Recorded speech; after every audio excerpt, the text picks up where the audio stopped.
안녕하십니까. 14년도 1회차 반응공학 기출문제를 풀어보도록 하겠습니다. 먼저 81번 보겠습니다. 자기 촉매 반응에서 목표 전환율이 반응 속도가 최대가 되는 반응 전환율보다 낮을 때 사용하기 유리한 반응기를 물어보고 있네요. 여기서 보면 전환율이 목표 전환율이 어디래요? 반응 속도가 최대가 되는 반응 전환율보다 낮을 때 어떠한 반응기가 유리한지를 물어보고 있는 문제입니다. 먼저 자기 촉매 반응은 어떻게 되나요? 반응식이 A 플러스 R이 R 플러스 R이 되어 생성물이 다시 반응물로 들어가서 이 반응을 더욱 촉진시키는 반응이고, 그 다음에 이때의 그래프가 어떻게 되냐면 CA가 X축이고 Y축이 마이너스 RA일 때 그래프가 이런 식으로 그려지죠. 여러분 이 그래프 많이 봤을 겁니다. 그래서 반응이 CA0인 지점에서부터 이런 식으로 흘러가게 됩니다. 그럼 문제에서 목표 전환율이 반응 속도가 최대가 되는 반응 전환율보다 낮을 때 반응 속도가 최대가 되는 지점이 이 점이죠. 그래서 문제에서는 지금 이 반응 속도가 최대인 지점보다 낮은 전환율을 물어보고 있으니까 이 부분에 해당되는 게 저희의 목표 전환율이겠네요. 그럼 이 목표 전환율일 때 어떠한 반응기를 사용하는 게 좋냐? 이거는 여러분 이 그래프를 마이너스 RA분의 1에 대해서 다시 한번 그려보셔야 돼요. 그리고 X축은 똑같이 CA이고, 그러면 그래프가 반대로 엎어지겠죠? 이때 저희가 저번에 공부를 어떻게 했습니까? 이 마이너스 RA 곱하기 CA는 RA분의 1 곱하기 CA는 결국 반응기 부피가 되고, 이때의 사각형의 넓이에서는 CSTR, 그리고 이 아래 적분 면적은 PFR이죠. 그런데 저희 반응공학에서는 반응기의 부피가 작을수록 좋지 않습니까?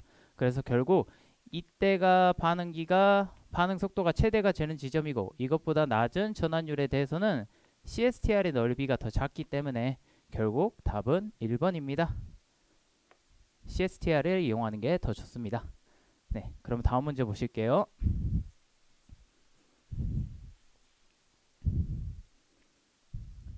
네, 다음으로 82번 보겠습니다. 82번 문제를 읽어보면 2분의 1차 반응을 수행했더니 액체 반응 물질이 10분간에 75%가 분해되었다고 하네요. 같은 조건 하에서 이 반응을 여기 연결하는데 시간이 몇 분 걸리냐고 물어봤죠. 여기 연결이 아니라 완결입니다. 완결. 네. 문제지에도 이상하게 적힌 것 같아서. 그래서 이때 반응을 완결하는데 몇 분이나 걸리겠느냐 물어봤어요.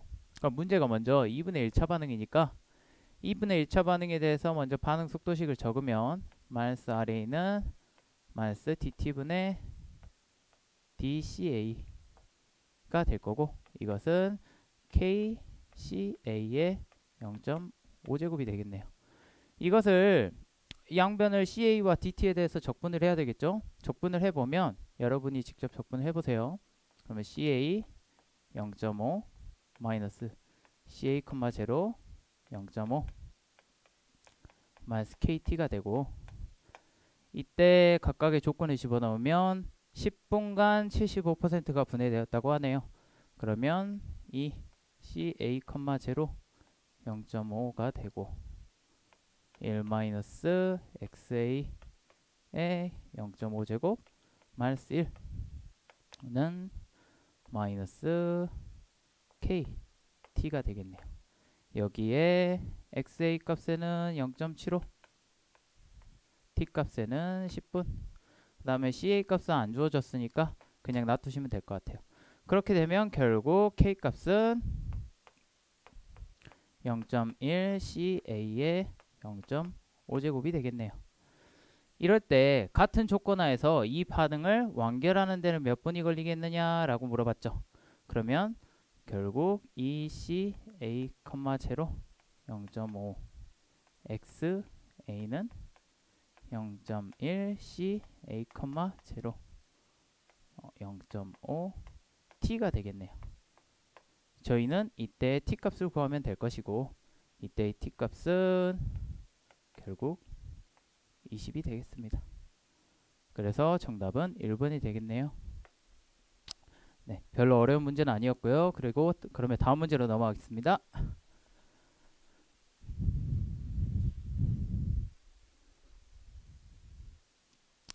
네, 83번 문제. A에서 R이 만들어지는 반응이 부피가 0.1리터인 플러그 흐름 반응기에서 이러한 반응 속도로 일어난다. A의 초기 농도 CA는 0.1몰이고 공급 속도가 0.55리터 퍼 미닛이라고 되어 있네요.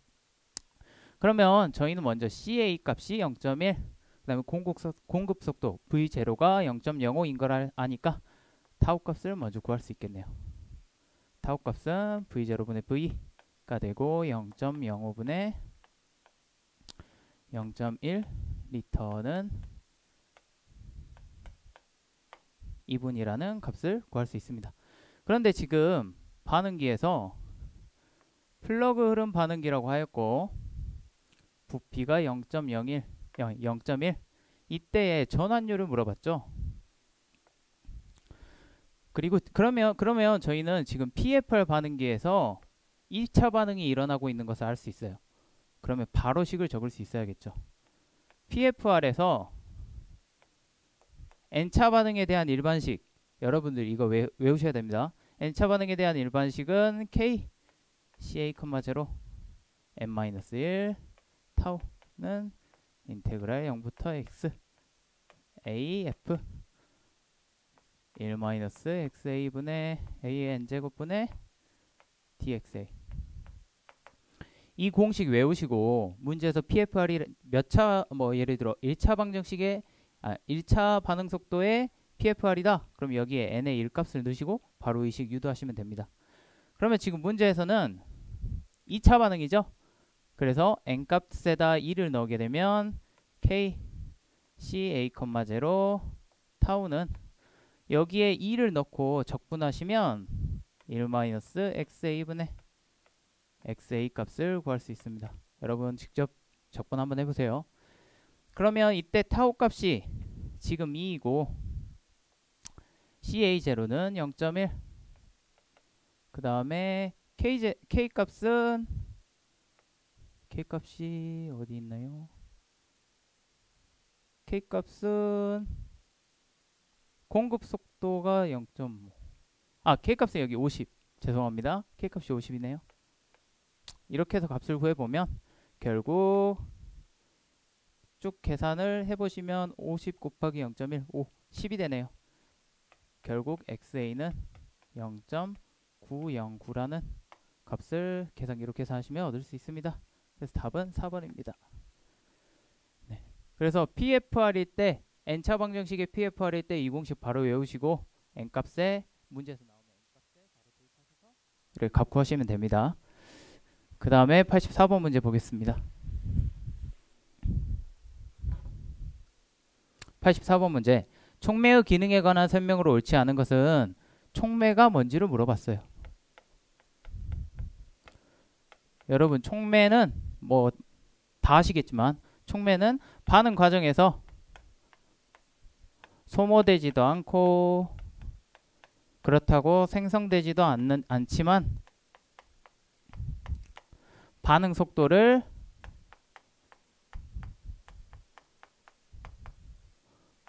높여주는 물질을 말하죠.